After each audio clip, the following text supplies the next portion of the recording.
Alright, so here we have the locking insert that installs into numerous mailboxes. In general, if it's being advertised with the mailbox on the same product page, then it's made to be installed on that mailbox. But we do want to show you the details here because it's not a super easy installation. In fact, I would say it's kind of a difficult installation, and so we want to be have a full disclosure here. Is that once it installs inside,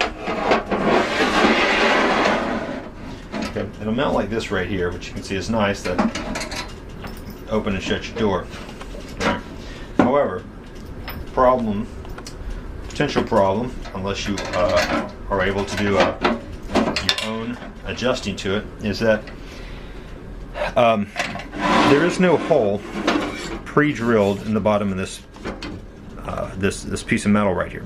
So what needs to happen is a piece of well, through this piece of metal, you need to have 1 or 2 holes drilled through it. One's probably sufficient, probably right down the middle. Okay, and then depending on the box, you're gonna have to drill a hole here, and then you have to come up with your own bolt to mount this to here.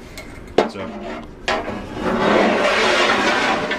basically, you'll have pre-drilled a hole into the locking insert. You'll have pre-drilled a hole into the box, and then you will mount a bolt. Obviously, the recommendation would be to mount up through the bottom so that the nut on the bolt is not hanging out the bottom to be undone by a potential thief who's trying to break into your box.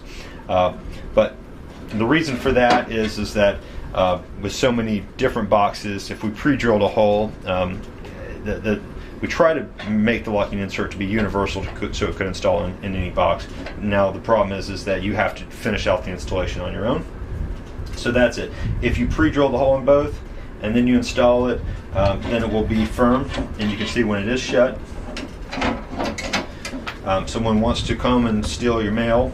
Obviously, if they really want to get your mail, they could take a crowbar or a bat or something to it, and not say they wouldn't get it. But as far as sticking in with their hand, a grown man's not going to be able to stick their hands in there and pull anything out. Granted, if they had a device where they were trying to fish it out, they certainly could. This is not the most foolproof method of keeping your mail safe. We certainly have boxes on budget mailboxes and some other websites online that you can find that are very mail theft proof, where there's all types of extra devices and super mechanisms to keep your mail safe. But for the purposes of installing it on a standard pedestal box like this, this is kind of what we're left with as an option, and it keeps someone from walking by and just reaching and grabbing your mail. Okay. If you have any questions about installation, do just give us a call, and we'll certainly be willing to help in any way we can. Thanks.